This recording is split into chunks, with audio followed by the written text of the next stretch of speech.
Bonjour à tous et toutes et bienvenue dans Se Sentir Bien, le podcast qui est là pour vous aider à devenir votre propre coach. Je suis Esther Taïfé, coach certifiée, et dans ce 226e épisode, on va parler de la procrastination et de comment l'arrêter avec un outil très simple que je vais vous présenter aujourd'hui. Chaque vendredi, on se retrouve ici pour parler vision du monde et épanouissement personnel. Mon objectif ? Vous aider à réaliser les vôtres, mais sans sacrifier votre santé mentale en chemin. Au programme, du partage d'expérience, de la vulnérabilité, du pragmatisme et des outils de coaching concrets pour vous aider à vous sentir bien. Pour mettre en application tout ça, je vous accompagne au-delà du podcast. Vous pouvez rejoindre la communauté SSB, j'ai nommé la salle de sport de votre cerveau, où vous êtes déjà des centaines à changer votre vie chaque jour. Plus d'informations sur ça en fin d'épisode parce que pour l'heure, je vous invite à ouvrir bien grand vos oreilles et à profiter de ce que j'ai à vous dire aujourd'hui. Belle écoute. Bienvenue dans cet épisode, la procrastination. Je sais que c'est un gros sujet qui touche beaucoup de personnes qui m'écoutent, donc bienvenue. Si vous vous reconnaissez dans cette thématique, vous êtes au bon endroit, on va en parler aujourd'hui. On en a déjà parlé sur le podcast dans l'épisode 28, donc c'était il y a très longtemps.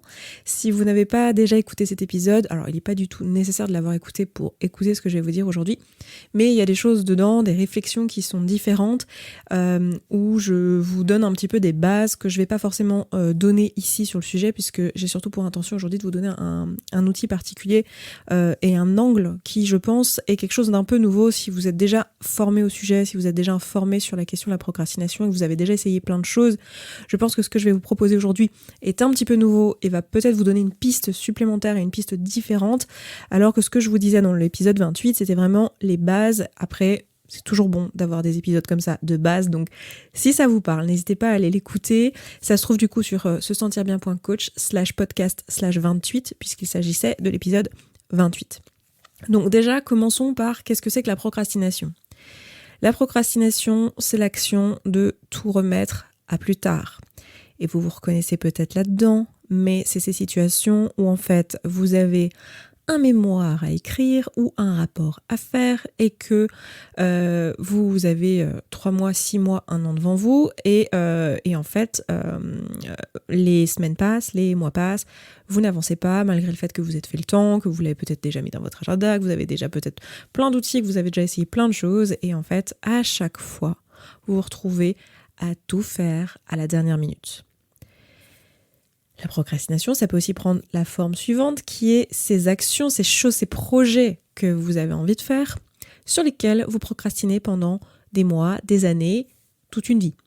Des choses qui vous tiennent à cœur comme, j'en sais rien, apprendre un instrument de musique qui est vraiment un truc pour vous hyper important, lancer votre entreprise, faire des travaux dans la salle de bain, des choses comme ça. Et en fait, il n'y a pas de contrainte extérieure, vous n'avez pas une deadline, vous n'avez pas un truc à rendre ou quelqu'un qui va vous tenir accountable, qui va, comment dire en français, à chaque fois j'oublie, qui va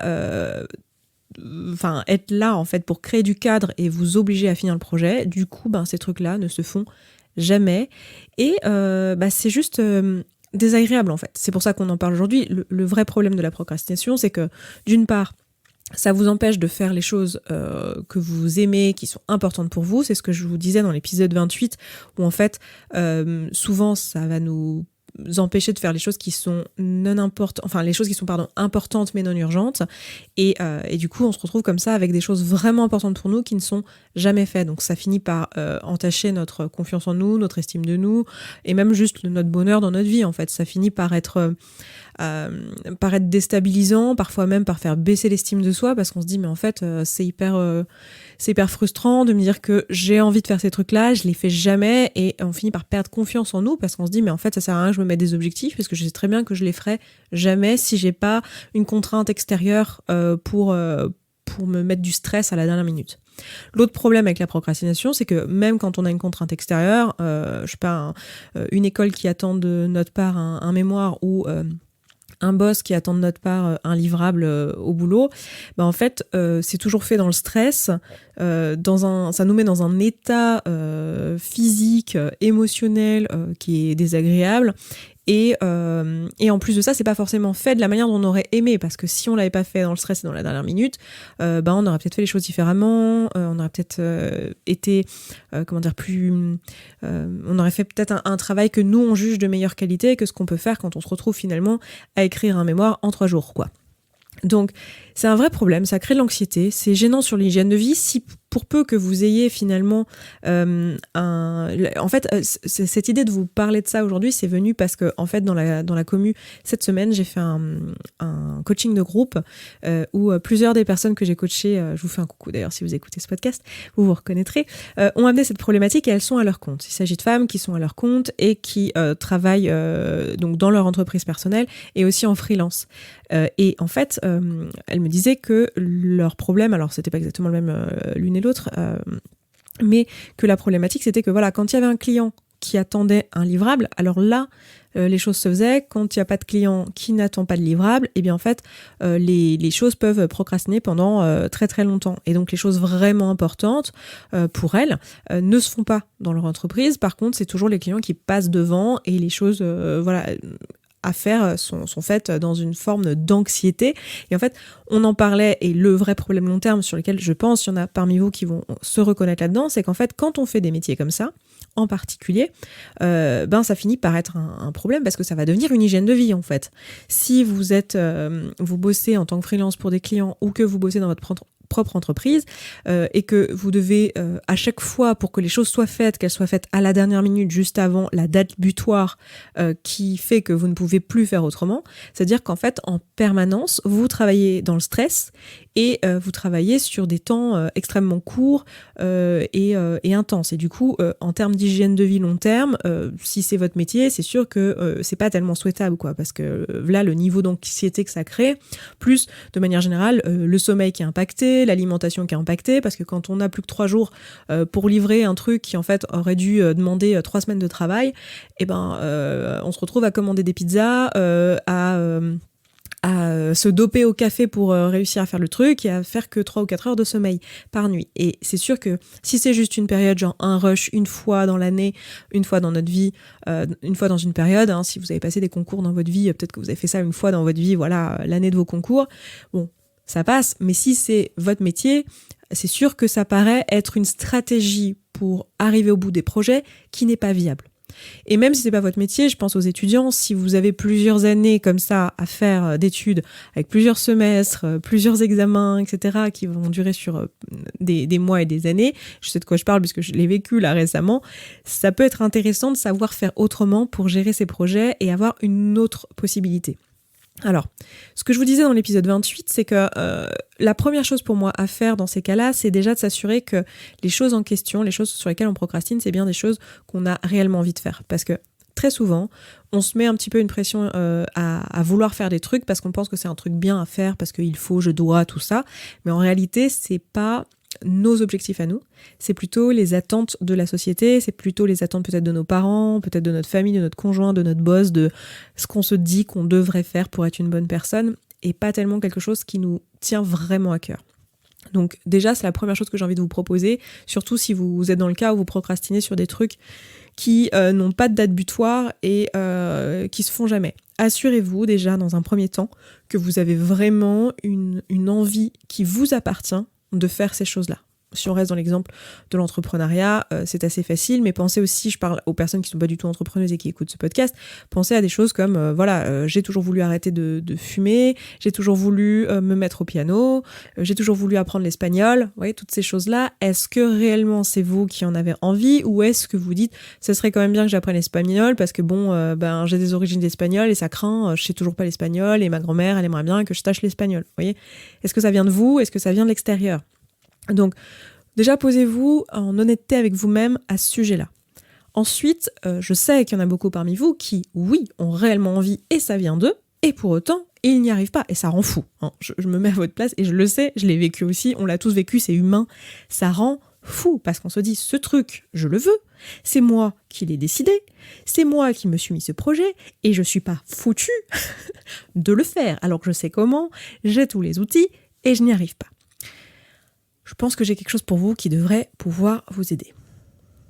La clé de ce que j'ai à vous dire aujourd'hui, c'est que la raison pour laquelle vous arrivez, quand il y a une deadline, à faire le projet en quelques heures, quelques jours, alors que ça paraît impossible puisqu'il s'agit d'un projet qui aurait dû prendre des semaines, c'est pas comme vous le croyez le stress qui permet que vous fassiez ça et que d'un seul coup vous abattiez une montagne de travail.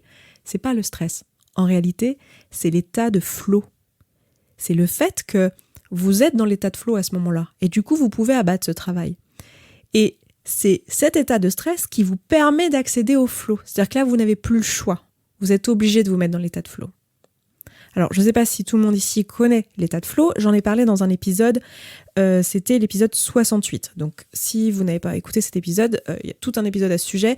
Je ne vais pas aller aussi loin dans l'épisode d'aujourd'hui que je l'avais été dans cet épisode-là, puisque c'est pas le sujet à proprement parler, mais vous allez voir que c'est cet état-là dont on va se servir dans l'outil que je vous propose aujourd'hui.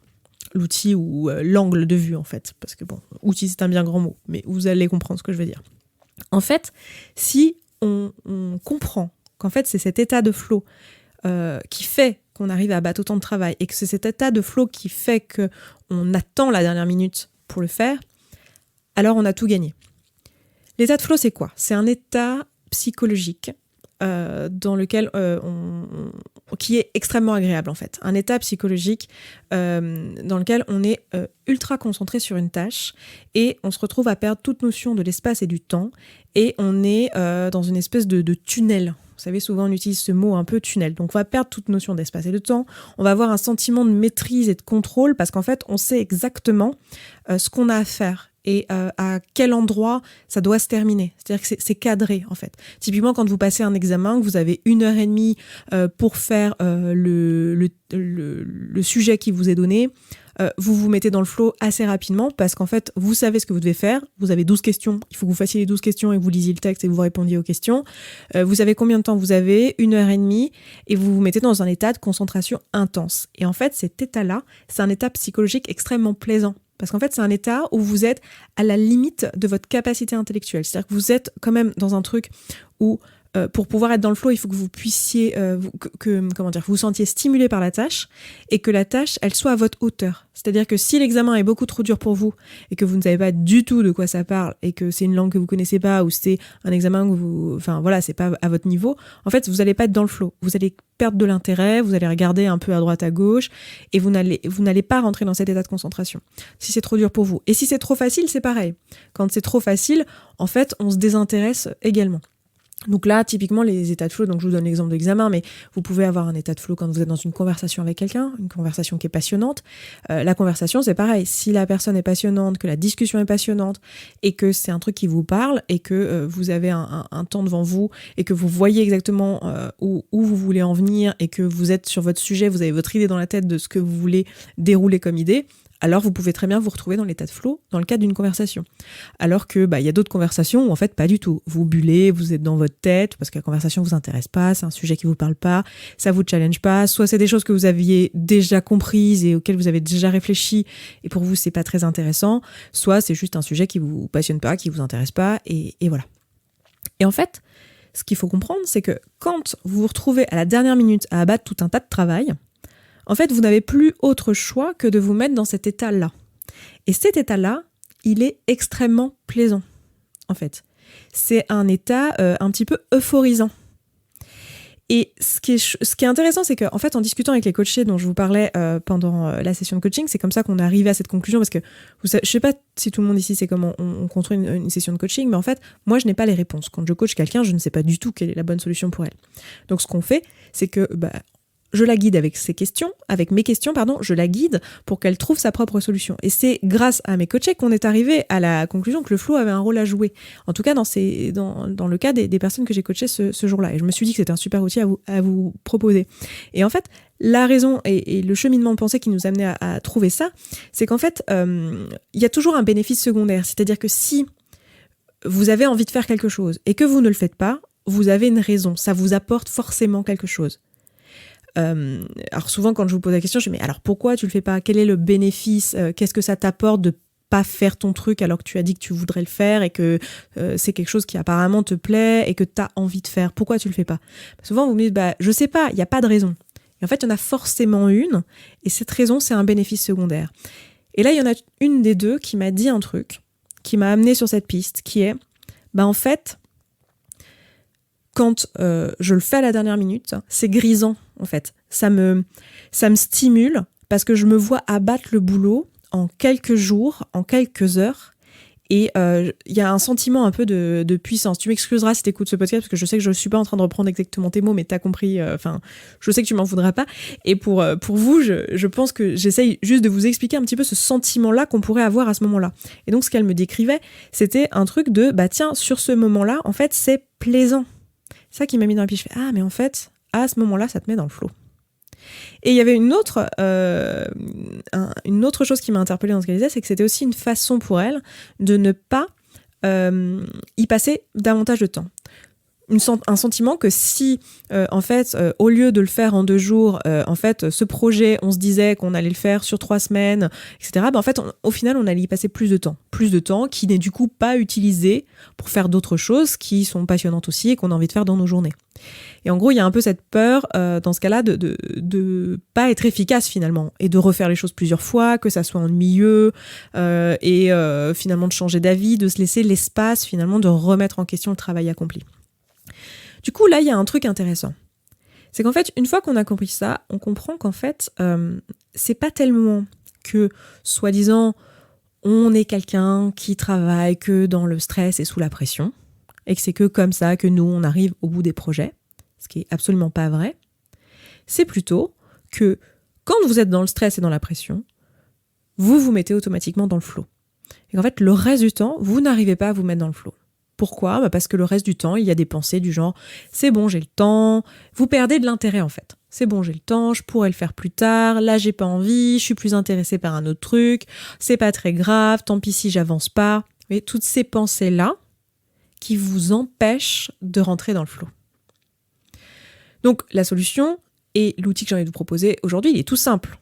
Il va être quand vous planifiez vos sessions de travail, sur les choses sur lesquelles habituellement vous procrastinez, ça va être plutôt que vous donner un temps de travail et vous dire je vais juste bosser là-dessus, tiens je vais bosser sur mon site web, tiens je vais bosser sur le carrelage de la salle de bain, plutôt que de vous dire je vais bosser dessus comme ça, au lieu de vous donner un temps et un truc un peu dans l'agenda avec cette certaine flexibilité, cette espèce d'ennui d'avance parce que vous dites c'est chiant, je vais faire ça, puis une fois que vous y êtes, vous savez que vous allez en fait pas avoir envie de le faire. Eh bien, l'idée, ça va être plutôt que de juste vous donner un temps, de vous donner en fait une intention de vous mettre dans le flow. Et pour faire ça, vous avez besoin de vous donner une finalité. Parce que je le rappelle, ce qui fait qu'on se met dans le flow, c'est qu'on se met dans une concentration intense avec un sentiment de contrôle et de maîtrise. C'est-à-dire qu'on sait exactement où est-ce qu'on va. On va prendre énormément de plaisir. Donc, vous allez savoir du coup en avance que mardi prochain, quand à 14h, vous êtes mis le truc de vous mettre sur le site web, vous savez que là, l'idée, ça va être de prendre du plaisir. Ça va être de vous mettre dans une forme de concentration intense, dans laquelle ça va être grisant et vous allez être au max de vos capacités et vous allez abattre du travail. Et à la fin, vous allez être fier de vous et vous allez vous sentir dans un sentiment de bien-être, d'accomplissement qui est lié en fait à la dopamine que vous allez recevoir par cet état psychologique de flow qu'on connaît en fait. Donc, pour vous mettre dans cet état-là, il va falloir vous demander, ok, plutôt que de me donner, juste de me dire je vais bosser sur ce truc-là et puis voilà, si je le fais, j'aurai plus de culpabilité et donc de finalement pas être tellement stimulé, demandez-vous comment je peux être stimulé. Et une bonne façon de le faire, enfin quelque chose en tout cas qui marche chez beaucoup de gens, c'est de vous donner plutôt une attente de résultat. Mardi prochain, quand dans l'après-midi je me mettrai sur mon site web, ce sera pour finir cette page. À la fin, je veux que cette page elle soit terminée. Et comme vous n'avez pas un temps infini devant vous, vous vous dites bah oui mais en fait si je veux que ma page soit terminée et que j'ai un call à 17h, et ça veut dire qu'entre 14h et 17h, j'ai pas le choix. Il faut que j'ai terminé cette page. Et avec cet objectif en tête, vous allez voir que vous allez vous retrouver dans cet état un peu grisant. Donc ça va être c'est pas tellement une façon de vous mettre des deadlines à vous-même, parce qu'en fait la réalité c'est que si en fait c'est pas possible ou que vous ne pouvez pas en 3 heures faire la page web que vous vouliez avec les recherches que vous avez envie de faire, etc., etc. En fait, vu que vous n'avez pas une deadline demain, en fait, vous pourrez vous redonner une heure avec les nouvelles informations que vous avez et l'envie de travailler de nouveau dessus. Mais ce qui est important, c'est que sur le moment, en fait, vous n'avez pas procrastiné parce qu'en fait, vous avez pris du plaisir. C'est aussi simple que ça, en fait. La solution pour ne pas procrastiner, c'est de prendre du plaisir. C'est qu'il y ait à un moment donné plus de plaisir à se mettre dans la tâche qu'à ne pas se mettre dans la tâche, en fait. Et ce plaisir, il va venir de l'état de flow.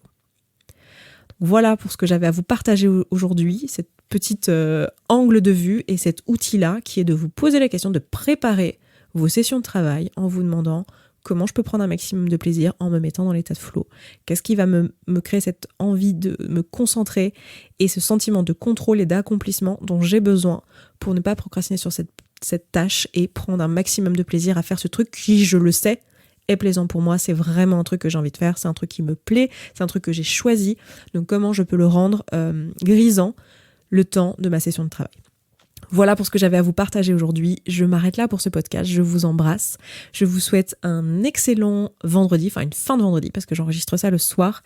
Et je suis pas très en avance sur mes podcasts en ce moment parce que je suis en train de finir d'écrire un livre, comme vous le savez. Et comme j'ai eu mes examens, mon organisation a été un peu foutue en l'air, on va pas se mentir, mais c'est prévu que je me recadre un tout petit peu progressivement entre le mois de février et le mois de mars. Donc voilà, ça arrivera plus tôt du coup dans les journées parce que moi je préfère quand le podcast sort plus tôt que ça, mais c'est pas très grave, l'important c'est qu'il sorte. Donc je vous souhaite une bonne fin de vendredi comme je le disais, un bon week-end et je vous dis à vendredi prochain. Ciao ciao. Merci d'avoir écouté cet épisode jusqu'à la fin, je suis ravie que tu l'aies apprécié. Si tu vois que ce que je te partage ici te parle, mais que concrètement tu mets pas en application ce que je t'enseigne, eh bien déjà sache que c'est normal et que c'est pas toi qui as particulièrement un problème de volonté ou de procrastination. Bah oui, le cerveau humain n'aime pas les changements et parfois on a besoin d'être accompagné pour pouvoir changer ses habitudes sur le long terme. Ce travail, on le fait ensemble au sein de la communauté SSB. Parce que les outils de développement personnel, c'est comme le sport, c'est beaucoup plus facile à faire en cours collectif que tout seul dans son salon. La communauté SSB, c'est la salle de sport de ton cerveau. C'est l'endroit où tu vas pouvoir prendre soin de ta santé mentale, comme une hygiène de vie, comme tu le ferais pour ta santé physique. Tout se passe là-bas. Tu vas pouvoir échanger avec les autres auditeurs et auditrices de ce podcast qui font ce travail en même temps que toi. Tu vas pouvoir faire des outils, poser tes questions, te faire coacher si tu le souhaites. C'est simple, c'est un abonnement mensuel sans engagement dans lequel tu vas pouvoir avancer à ton rythme et sans pression, avec ou sans coaching individuel avec moi. Pour nous rejoindre, rendez-vous sur sesentirbien.coach/communauté sans accent. À tout de suite.